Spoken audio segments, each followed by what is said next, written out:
নমস্কার বন্ধুরা, আজ নীল ষষ্ঠী উপলক্ষে চলুন আমাদের নিকাশী বাজারের 100 বছরের প্রাচীন নিকাশী মহেশ্বরজিউ মন্দিরের কিছু টুকরো অংশ আপনাদের সামনে তুলে ধরছি।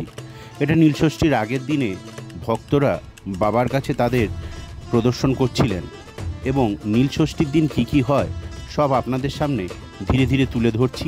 ভিডিওটা সঙ্গে থাকুন এবং সবার মাঝখানে শেয়ার করে দিন।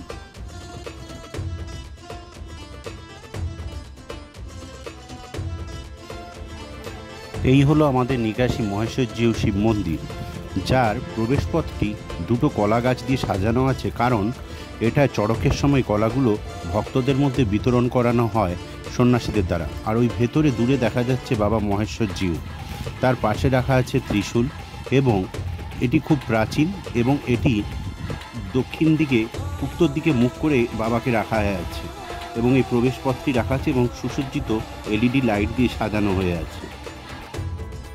ইনি হলেন বাবা নন্দীশ্বর। ইনি বাবা মহেশ্বরজিউয়ের দিকে মুখ করে বসে আছেন এবং আমরা সবাই জানি এনাকে। আপনাদের দেখাচ্ছি নীলের দিন কত পরিমাণ ভক্ত বাবার কাছে জল দিতে আসেন, সেটাই আপনাদের কাছে তুলে ধরছি। আশেপাশের মধ্যে এটি হলো সবথেকে বড় শিব মন্দির, যেখানে প্রায় অগণিত ভক্ত তাদের মনস্কামনা পূর্ণ করে বাবার মাথায় নীল ষষ্ঠীতে জল ঢেলে দিয়ে যায়।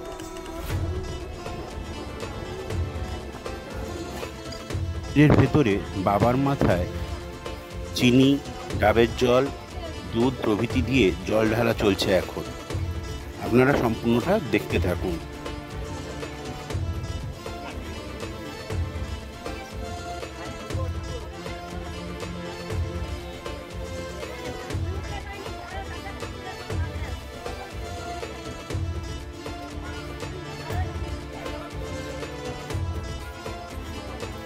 ইনি হলেন সূর্যদেব, এনাকেও পুজো করা চলছে।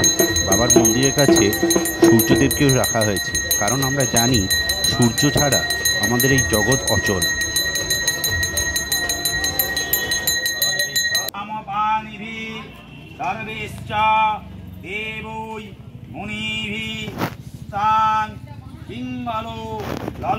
মন্দিরে এখন ভক্তগণ পুষ্পাঞ্জলি দিচ্ছেন।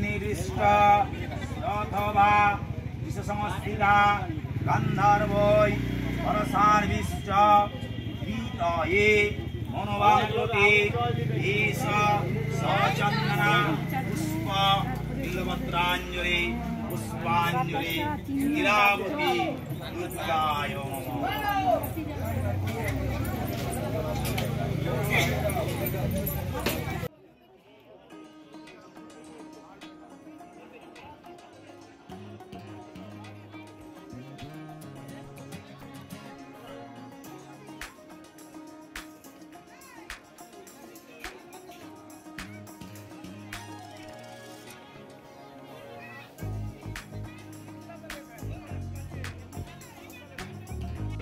বাবার কুণ্ড, সুপ্রাচীন একটি ঘাট, এটা বাঁধানো হয়েছিল।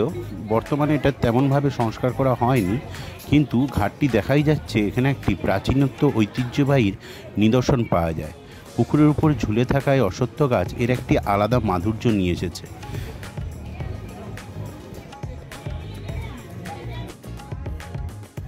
আরেকজন মহাদেব, ইনিও আমার বাড়ির কাছে মহাদেব। এই মহাদেবের ওপরেও নিজ হাতে জল ঢালা হয়। দেখুন কত সুন্দরভাবে মহাদেবকে সাজিয়ে রাখা হয়েছে ফুল বেলপাতা দিয়ে। আর মহাদেবের সঙ্গে এখানে বিরাজ করছেন পিতলের মা মনসা, মা শীতলা এবং মা বিপত্তারিণী, এবং নিচে অসংখ্য ছোট ছোট মূর্তি আছে। তার সঙ্গে এখানে গোপালও অধিষ্ঠান করছেন। ছোট একটি পিতলের মা কালীর মূর্তিও এখানে রাখা আছে। খুব সুন্দর একটি, ছোট্ট হলেও খুব সুন্দর একটি মন্দির।